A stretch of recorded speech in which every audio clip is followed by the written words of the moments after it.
السلام عليكم ورحمة الله وبركاته. من قناة القطر العربي يقدم لكم أخبار أسعار صرف العملة في اليمن ليومنا هذا الأربعاء الموافق 30/11/2022. صنعاء الدولار الأمريكي بيع 560، سعر الشراء 558.5. الريال السعودي بيع 148.7، سعر الشراء 148.3. استقر الدولار والريال السعودي أمام الريال اليمني في محافظة صنعاء. محافظة عدن الدولار الأمريكي بيع 1121، سعر الشراء 1100. الريال السعودي بيع 297، سعر الشراء 293. محافظة حضرموت الدولار الأمريكي بيع 1120، سعر الشراء 1107. الريال السعودي بيع 297، سعر الشراء 294.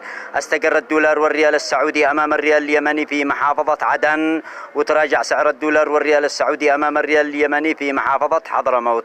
قدمت لكم أخبار أسعار صرف العملات ليومنا هذا الأربعاء من قناة القطر العربي.